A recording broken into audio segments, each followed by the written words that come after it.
요한복음 6장. 이 일이 있은 지 얼마 후 예수님께서는 디베랴 호수라고도 하는 갈릴리 호수를 건너가셨습니다. 많은 사람이 예수님의 뒤를 따랐습니다. 그것은 사람들이 예수님께서 병든 사람들에게 행하시는 표적을 보았기 때문입니다. 예수님께서는 언덕으로 올라가 제자들과 함께 거기 앉으셨습니다. 때는 유대인의 명절인 유월절 무렵이었습니다. 예수님께서는 눈을 들어 많은 사람이 예수님께 나오는 것을 바라보시고 빌립에게 말씀하셨습니다. 이 사람들이 먹을 빵을 어디서 살 수 있겠느냐? 예수님께서는 빌립이 어떻게 하나 보시려고 이런 질문을 하신 것이었습니다. 예수님께서는 빌립이 어떻게 할 것인가를 이미 알고 계셨습니다. 빌립이 예수님께 대답했습니다. 여기 있는 한 사람 한 사람이 빵을 한 입씩만 먹는다고 해도 그 빵을 사려면 200데나리온은 있어야 할 것입니다. 그때 예수님의 제자 중 한 사람인 시몬 베드로의 동생 안드레가 말했습니다. 여기 사내아이 하나가 가지고 온 작은 보리빵 5개와 작은 물고기 2마리가 있습니다. 하지만 이것만 가지고 이렇게 많은 사람을 어떻게 먹이겠습니까? 예수님께서 말씀하셨습니다. 사람들에게 앉으라고 하여라. 그곳은 풀이 많은 곳이었습니다. 거기에 앉은 남자 어린의 수는 약 5,000명이었습니다. 그때 예수님께서는 빵을 가지고 하나님께 감사의 기도를 하신 후 그곳에 앉아있는 사람들에게 그들이 원하는 만큼 나눠주셨습니다. 예수님께서는 물고기를 가지고도 그렇게 하셨습니다. 사람들은 모두 실컷 먹었습니다. 식사가 끝났을 때 예수님께서 제자들에게 말씀하셨습니다. 먹고 남은 빵과 물고기를 다 모으고 하나도 버리지 마라. 그래서 제자들은 남은 음식들을 모았습니다. 보리빵 5개로 사람들이 먹고 남은 조각들이 큰 광주리로 12개나 되었습니다. 사람들은 예수님께서 행하신 표적을 보고 말했습니다. 이분은 세상에 오실 그 예언자가 틀림없다. 예수님께서는 사람들이 와서 자기를 강제로 데려다가 그들의 왕으로 세우려 한다는 것을 아셨습니다. 그래서 다시 그곳을 떠나 혼자 산으로 올라가셨습니다. 밤이 되자 예수님의 제자들은 갈릴리 호수로 내려갔습니다.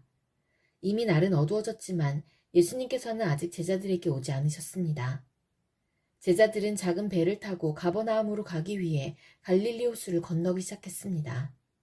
그때 강한 바람이 불어오고 호수 위의 파도는 점점 거세졌습니다.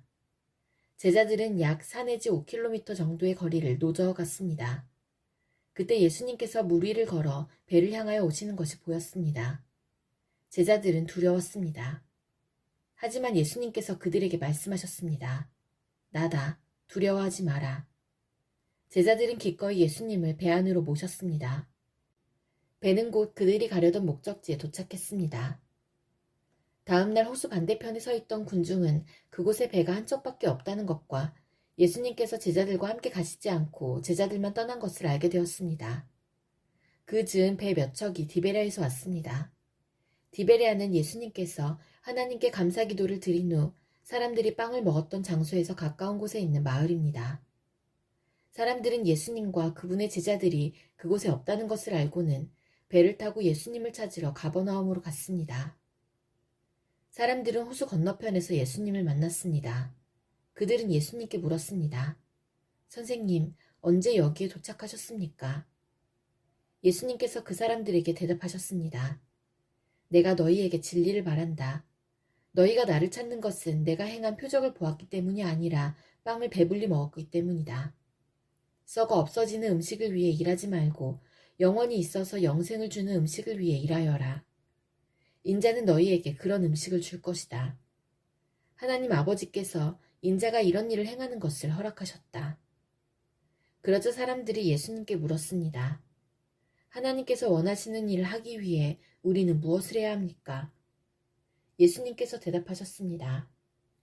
하나님의 일이란 바로 하나님께서 보내신 사람을 믿는 것이다. 다시 사람들이 물었습니다. 당신은 어떤 표적을 행하여 우리가 보고 당신을 믿게 하시겠습니까? 성경에 하나님께서는 그들에게 먹을 빵을 하늘에서 내려주셨다 라고 기록되어 있듯이 우리 조상들은 광야에서 만나를 먹었습니다.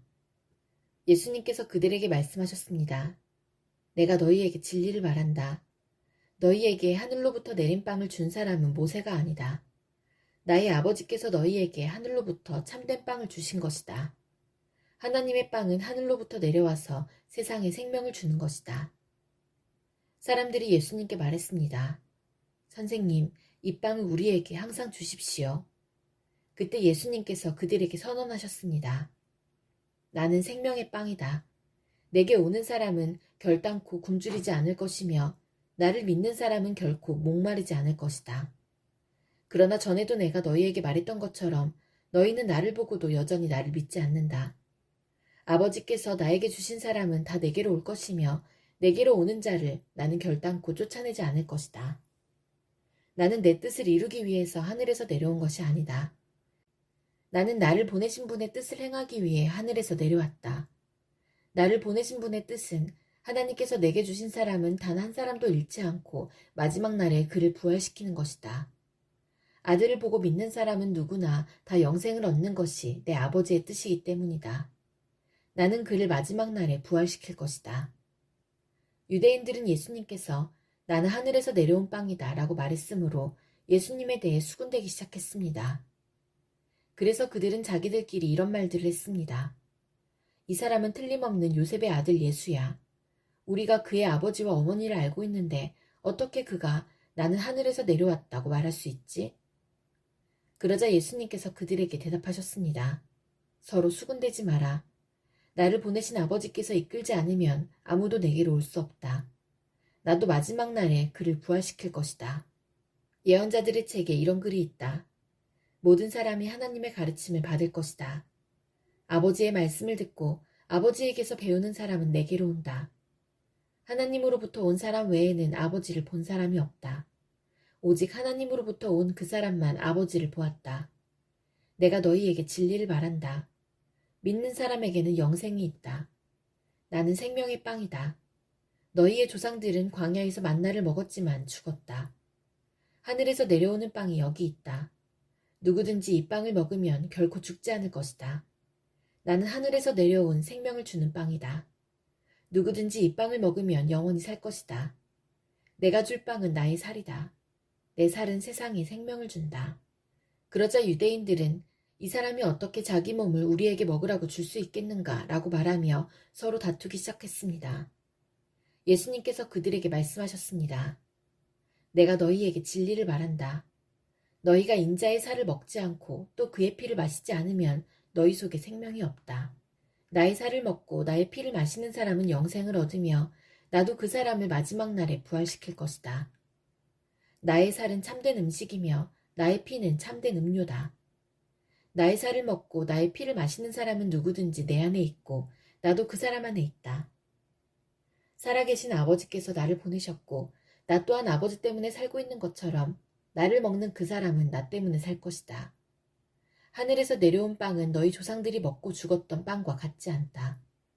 이 빵을 먹는 사람은 영원히 살 것이다. 이 모든 말씀은 예수님께서 가버나움 회당에서 가르치실 때에 하신 말씀입니다. 예수님의 제자들 중에 여러 사람이 예수님의 말씀을 듣고 말했습니다. 이 말씀은 어렵다. 누가 알아들을 수 있겠는가? 예수님께서는 제자들이 이 문제로 수군거리는 것을 아시고 그들에게 이런 말씀을 하셨습니다. 이것이 너희에게 장애물이 되느냐? 그렇다면 인자가 전에 있던 곳으로 올라가는 것을 너희가 보면 어떻겠느냐?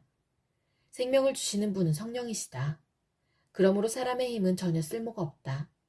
내가 너희에게 한 말은 성령의 말씀이고 생명의 말씀이다. 그러나 너희 중에는 믿지 않는 사람이 있다. 예수님께서는 처음부터 누가 믿지 않을지 또 누가 예수님을 배반할지를 알고 계셨습니다. 예수님께서 계속 말씀하셨습니다. 그러므로 내가 사람이 내게 오는 것을 아버지께서 허락하지 않으시면 아무도 내게로 올 수 없다고 너희에게 말한 이유가 여기에 있다. 예수님께서 이 말씀을 하시자 제자들 중에 많은 사람이 예수님을 떠났습니다. 그들은 더 이상 예수님을 따르지 않았습니다. 그래서 예수님께서 12 제자에게 물으셨습니다. 너희들도 떠나고 싶으냐? 시몬 베드로가 예수님께 대답했습니다. 주님, 주님께 영생의 말씀이 있는데 우리가 누구에게 가겠습니까? 우리는 주님이 하나님의 거룩한 분임을 믿고 알고 있습니다. 예수님께서 제자들에게 대답하셨습니다. 내가 너희 12 사람을 선택하지 않았느냐? 그러나 너희 중에 한 사람은 마귀니라. 예수님께서는 가룟 사람 시몬의 아들 유다를 두고 말씀하신 것이었습니다. 유다는 12제자에 들어있던 사람이었지만 후에 예수님을 배반했습니다. 요한복음 7장. 이 일이 있은 후 예수님께서는 갈릴리 지방을 다니셨습니다. 유대인들이 예수님을 죽이려고 했기 때문에 유대에서 다니기를 원하지 않으셨던 것입니다. 유대인들의 명절인 초막절이 가까웠습니다. 그래서 예수님의 동생들은 예수님께 형님의 제자들도 형님이 행하는 일들을 볼 수 있도록 이곳을 떠나 유대로 가십시오. 누구나 자기가 하는 일이 은밀하게 행해지지 않고 사람들에게 알려지기를 바라는 법입니다. 형님이 이런 일들을 행하고 계신다면 자신을 온 세상에 알리십시오. 라고 말했습니다. 예수님의 동생들이 이렇게 말한 것은 그들도 예수님을 믿지 않았기 때문이었습니다. 그래서 예수님께서는 그들에게 이런 말씀을 하셨습니다. 내 때는 아직 오지 않았다. 하지만 너희 때는 항상 준비되어 있다. 세상이 너희는 미워할 수 없겠지만 나는 미워하고 있다. 이는 내가 세상에 대하여 또 세상에 행하는 일들에 대하여 악하다고 증언하기 때문이다. 너희는 명절을 지키러 올라가거라. 나는 이번 명절에는 올라가지 않겠다. 내 때가 아직 이르지 않았다. 예수님께서는 이 말씀을 하시고 그냥 갈릴리에 머물러 계셨습니다. 그러나 예수님의 동생들이 명절을 지키러 올라간 후 예수님께서는 사람들의 눈에 띄지 않게 은밀히 올라가셨습니다. 그래서 유대인들은 명절에 예수님을 찾으며 그분이 어디 계시냐고 물었습니다. 사람들 사이에서는 예수님에 대한 여러 말이 오고 갔습니다. 그는 좋은 사람이다 라고 말하는 사람이 있는가 하면 아니다, 오히려 그는 군중들을 속이고 있다 라고 말하는 사람도 있었습니다. 그러나 사람들은 유대인들을 두려워했기 때문에 아무도 예수님에 대하여 드러내놓고 말하는 사람이 없었습니다. 명절이 절반가량 지났을 무렵 예수님께서는 성전뜰에 올라가 가르치기 시작하셨습니다. 그러자 유대인들은 이 사람은 배운 것도 없는데 어떻게 저런 지식을 갖고 있을까 하며 놀라워했습니다. 그래서 예수님께서는 그들에게 이렇게 대답하셨습니다. 내 교훈은 내 것이 아니라 나를 보내신 분에게서 온 것이다. 누구든지 하나님의 뜻을 행하기를 원하는 사람이라면 나의 교훈이 하나님께로부터 온 것인지 또는 내가 내 자신의 교훈을 말하는 것인지 알 것이다. 자기 자신의 교훈을 말하는 사람은 자기의 영광을 추구하기 위해 말하지만 그를 보내신 분의 영광을 추구하는 사람은 진실하며 그에게는 거짓이 없다. 모세가 너희에게 율법을 주지 않았느냐? 그런데 너희 중에 율법을 지키는 사람이 한 사람도 없도다. 너희는 왜 나를 죽이려고 하느냐? 사람들이 이렇게 대답했습니다. 당신은 귀신이 들렸소. 누가 당신을 죽이려고 한단 말입니까? 예수님께서 그들에게 말씀하셨습니다. 내가 한 가지 일을 했는데 너희가 모두 놀라고 있다. 모세가 너희에게 할례를 주었다.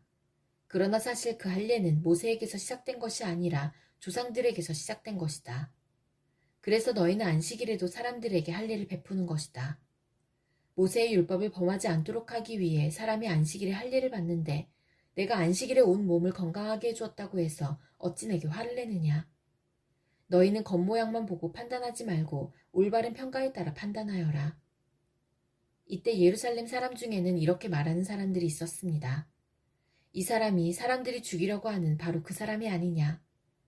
보아라, 그가 여러 사람 앞에서 드러내놓고 말하여도 사람들은 그에게 아무 대꾸도 하지 못하는데 혹시 지도자들도 이 사람을 정말로 그리스도로 알고 있는 것이 아닌가.